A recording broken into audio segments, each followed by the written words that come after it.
Hired a private detective to check on my sister after my nephew got kicked out of school and told me his mom was never home. Turns out the reason was far worse. I'm in a very confusing situation right now, so please bear with me if I end up being a little all over the place. I really can't help it. So, this is mostly about me, 38F, and my sister. Jennifer, my sister, is 4 years younger than me, and we have always had a good relationship. Growing up, we were pretty close. But then, life happened and we still stayed in touch, but after she started dating her boyfriend in college, and got married to him at 22, I started seeing less of her. I was obviously very happy for her and I was even more thrilled when I found out that she was having a baby. 8 years back, she gave birth to my nephew, Anthony, and everyone just loves him to bits, me included. Personally, I never got married or had kids because it was just not my cup of tea, but for Anthony, I would do whatever it took to ensure that he had a good life. So when, 2 years back, Jennifer's husband passed away in a car crash, everyone stood by her side, and I decided that I was going to take care of the finances for her. She had quit her job after Anthony was born, so all she had were some savings that she and Anthony had put aside, whatever he had left behind, and of course, the survivor's benefits. But given the lifestyle that they had had so far, they definitely needed the extra help, and so, I decided that I was going to write her a big fat paycheck every month, just until she got a job. It has been 2 years now, and she does have a job, but I'm still writing her those checks because she told me that the only work that she could find was in sales, and since it's mostly commission, it will be difficult to maintain the lifestyle that she and her son are used to just on that. So until she finds something more sustainable, she wants me to keep helping out, and I really don't have an issue with that. After all, they are my family, and if it's for Anthony, I don't really mind. So naturally, I had been sending paychecks to her every month as usual, and part of that was also supposed to be used to clear the tuition cost. I believe that it would be disrespectful to his father's memory to change schools, so I insisted that he continue to go to public school, and since I was paying for it, I didn't see anything wrong with it. Recently though, I found out from Anthony that he had been kicked out of school and hadn't been going for the past couple of weeks because apparently, Jennifer had missed out on paying his tuition for the past couple of months. And she had been issued several warnings and reminders but hadn't paid heed to any, which is why the school authorities had to take that measure. I found out about it purely by accident when I was babysitting Anthony about a month ago. At the time, I hadn't been seeing much of him because every time I tried to visit Jennifer, she would delay it or postpone it somehow. She always seemed to be either too busy at work or seeing other friends. She always had some excuse ready, but then, one day, she herself asked me to come over and babysit Anthony because her usual babysitter hadn't shown up since she was sick and she couldn't cancel her plans for the evening. When I asked her about her plans, she didn't tell me anything. She just said that it was important because it had something to do with a client at work, and then she left as soon as I showed up at her doorstep. Her behavior had been totally bizarre recently, especially in the few months leading up to that incident. We would try and make it a point to meet each other every now and then, but since the beginning of this year, she had started behaving very strangely, and now, we would only meet for dinner at our parents' place, but never otherwise. Even when we would meet each other, she would constantly act very jittery and weird, and try to get back home as quickly as she could. So naturally, that had cut into the time that I spent with Anthony, and we were not seeing much of each other. I knew that he was not happy about it because he had already lost his father. He didn't want to lose his relationship with me as well and would often text me from his mother's phone. And last month, when I showed up at his house to babysit him, he waited for his mother to leave, and then, he started telling me everything that was going on. When he mentioned that just earlier that week, he had been kicked out of school for the non-payment of tuition costs and that his mother had given him strict instructions not to talk about it to anybody, I started to realize that something very fishy was going on. Anthony also told me a lot of other things, like his mother would hardly ever be at home, and for the past couple of months, he had probably spent more time with his babysitter than with anybody else. Things had come to a point where she even had a backup babysitter and she would alternate between the two, in case one was not available.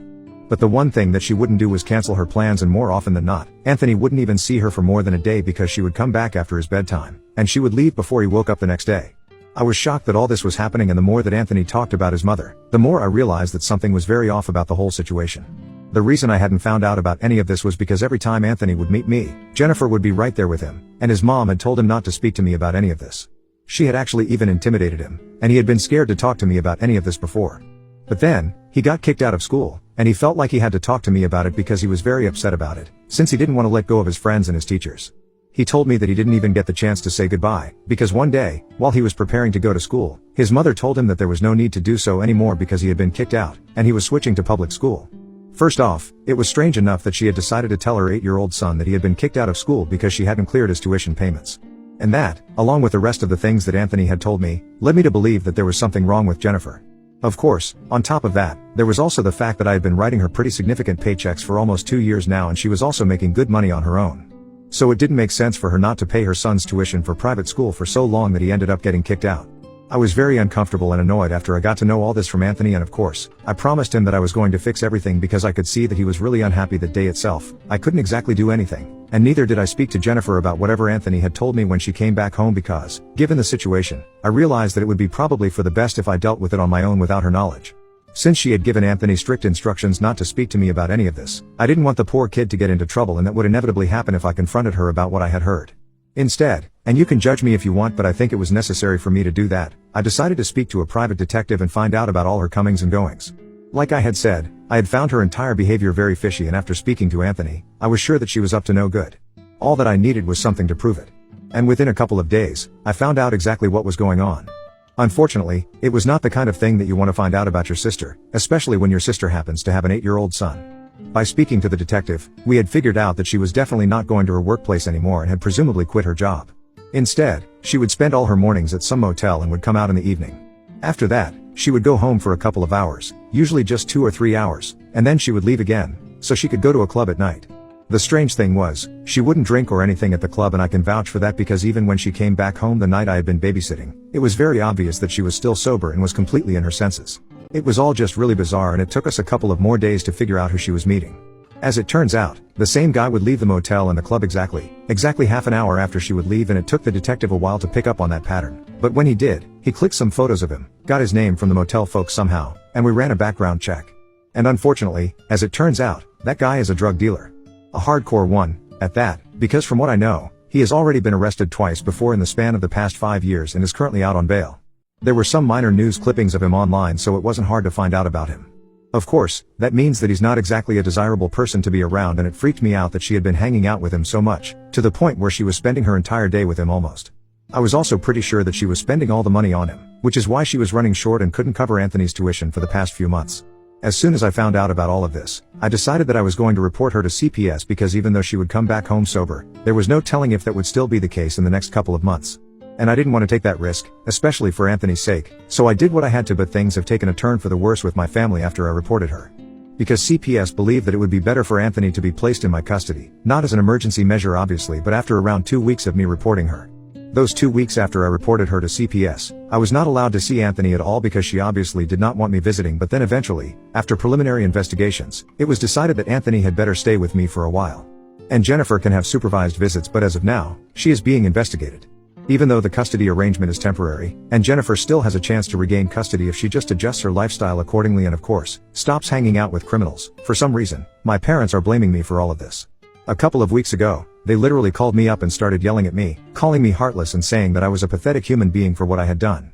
They even went to the extent of calling me selfish and told me that I was not the only person who was worried about Anthony, but I was the only person doing such extreme things, like hiring private detectives and reporting people to CPS, even when Jennifer hadn't even done anything that bad.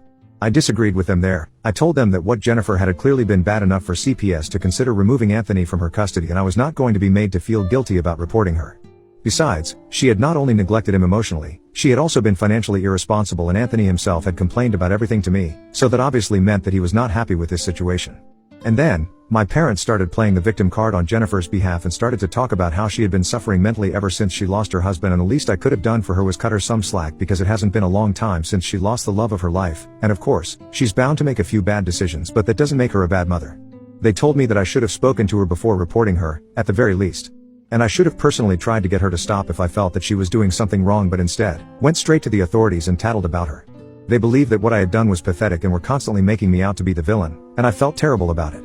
I blocked them later on, but a couple of days ago, they sent me an email from a new address, telling me that Jennifer was having a really difficult time coping with everything emotionally and mentally and had been having frequent breakdowns because of me. She hasn't spoken to me, nor has she shown up to see Anthony either, so I didn't know how she was doing. But after that email from my parents, I feel really guilty. If I'm being honest, the only reason I hadn't spoken to her and tried to deal with the situation by myself before reporting her to CPS was because I thought that if I tried to talk to her, she would just get mad at me and forbid me from seeing Anthony, and that would make the situation even worse. And I didn't want to do that because I'm a generally non-confrontational person. But now, I think that it was not the right thing to do, and I should have spoken to her before reporting her. I feel terrible about everything, but at the same time, I know that Anthony is happy, at the very least. I've also spoken to his school authorities and managed to get them to agree to enroll him again after explaining the situation to them. He seems much happier right now, and even though he does ask about Jennifer, he doesn't seem to miss her much. So I'm literally in two minds right now about whether I did the right thing or not. Ida for reporting my sister to CPS before speaking to her about her behavior. Update 1. Hi, thank you so much for the words of encouragement, everyone. I really needed that because I was seriously beginning to doubt myself. I didn't think that I was doing the right thing and I felt terrible about what my sister was going through. But honestly, going through the comments, I realized that this is what was necessary and I don't need to feel bad for doing what I had to do. Besides, if I had actually spoken to her before reporting her, there was a chance that she might have gotten off scot-free and even managed to brainwash Anthony against me or something. The odds were not in my favor because, of course, Anthony does not stay with me. So I don't need to regret what I did. And besides, if she has stayed sober throughout the relationship that she has had with this other guy, then she doesn't really need to worry because if she behaves well, she's going to get custody of Anthony eventually again. The one thing that is going to remain a fact, though, is that she did end up neglecting Anthony and that was the only reason all of this had to happen. So my parents can come up with any excuse that they want for her, it's not going to change the facts. I haven't responded to the email that they sent me, that triggered me to post here in the first place, and I don't think that I have to either. They want to defend Jennifer, they are free to do that. But I'm also free to ignore them because honestly, I'm sick of being made out to be the villain just because I did what was right. And being in a bad mental state can be an explanation, it cannot be used as an excuse for what she has been up to. My brother-in-law was a good man and I understand why she misses him because obviously, it's probably not easy for her to deal with the fact that she's lost the love of her life. But again, she cannot compromise her son's lifestyle because of this. At least not on my watch, and I'm going to make sure that she does not get custody of Anthony back again until she can completely cut herself out of this weird new world that she has been caught up in. As her sister, I feel bad for her, but as somebody who cares about Anthony, I could not have continued to let this happen. And if my parents don't understand that, then that's on them and not on me. Anyway, keeping that aside, I have kept in touch with the caseworker and the officer in charge and they have kept me in the loop about the entire situation. After finding out everything that I have, I think I'm even more glad that I made the decision that I did. Because apparently, even though she herself had been sober all along, she had been in the company of people who would definitely not be sober under any circumstances. The club that she frequently visited, I already knew that it was kind of a shady place from its appearance, but I had no idea most of the shady activities in this town take place there and the group of people that she and her boyfriend used to hang out with frequently at that club were all into powdering their nose if you know what I mean. And that's not all, there was also the intravenous stuff and I don't want to get into the details but you get the picture. She herself might have been clean, but that's not ideal company for anyone, let alone my sister who's the mom of an 8-year-old. So naturally, she's going to have to extricate herself completely from that world, but so far, she has shown no interest in doing that. She has consistently been visiting her boyfriend who has been placed in judicial custody and is awaiting trial because unsurprisingly, he had been caught in possession just a few days after I reported Jennifer to CPS, during a raid at his house. It's shocking that she has kept in touch with him, but hasn't bothered to show up at my house to meet her own son. I can't even recognize this person anymore and it's crazy that my parents are actually going out of their way to defend her, knowing what she's up to. On top of that, by keeping in touch with this guy, she's reducing her own chances of getting custody of Anthony back again because it just goes to show that she values her boyfriend more than her own son. That's not a good look for anybody in the position that she is in right now and I don't understand how she is ready to sacrifice everything just for this one guy. Needless to say, I've been pretty frustrated and confused for the past couple of weeks and it's not getting any better. But talking about it here helps because I can't exactly talk about this to anybody else at the moment, it feels too personal and I just can't bring myself to discuss it with my friends. So thanks for hearing me out, you guys. Update 2. So it's 1 week to go before our first permanent custody hearing and finally, Jennifer decided that she was going to visit Anthony.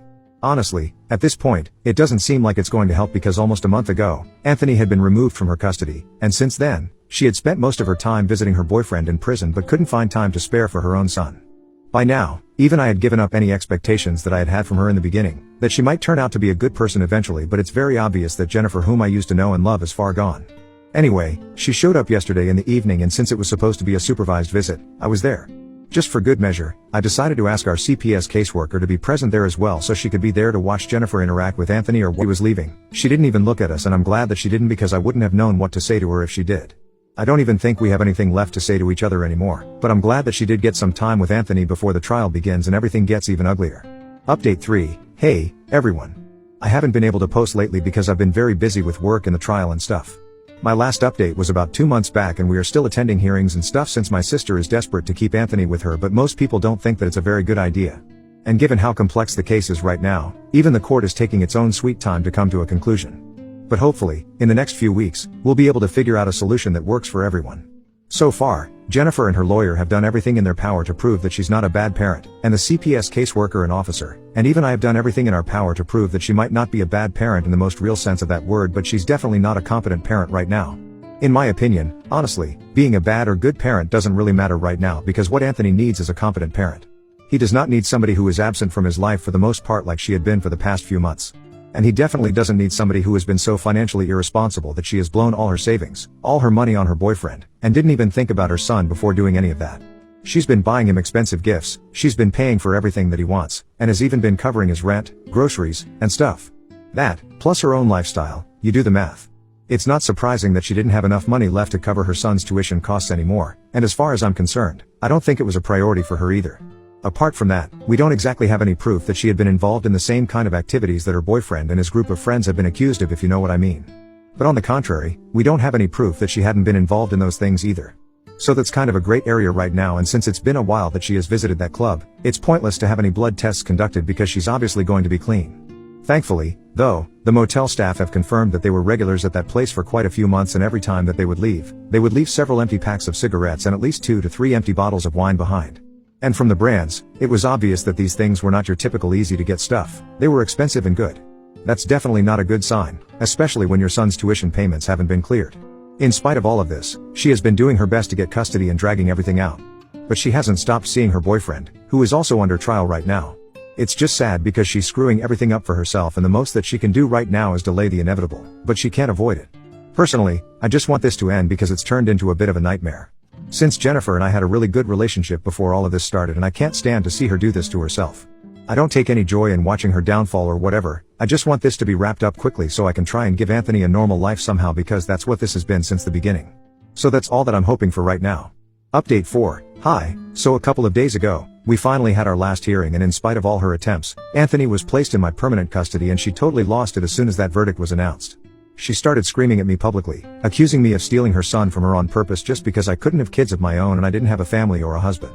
It was quite embarrassing, partly because that's not even true. I'm obviously capable of having kids, I just chose not to because marriage and kids were not my cup of tea, like I said in the beginning. It was even more embarrassing because this was happening in court and she literally had to be dragged out after the verdict because she wouldn't stop screaming at me. I don't understand why she was so upset with me, especially considering the fact that she had brought this onto herself. Besides, she will still continue to have supervised visitation rights, just like before. Now it's on her that she didn't utilize them before, and she did not change her way, even after she was told repeatedly that the court was not going to look kindly upon the fact that she was still seeing her boyfriend. Her boyfriend, who has been convicted on all the charges against him just a week ago, by the way. This is his third offense, so it's obvious that she should have stopped seeing him a long time ago and should have fixed her behavior, but she didn't. So I really don't understand how I am the one to blame for any of this. But anyway, I know that she just wanted a scapegoat so she could continue to run away from her problems and pretend that she was totally innocent and I was the villain. So be it, I don't really care anymore. All I know for a fact is that Anthony is going to be well taken care of now. And I really hope that someday, in the future, she realizes her mistakes and tries to fix her behavior, because I wouldn't want her to lose her only son or for Anthony to lose his mother. I do want them to have a relationship, but for now, I think it's best that they stay apart. Anyway, he seems pretty happy with me, so I'm gonna try to keep that up.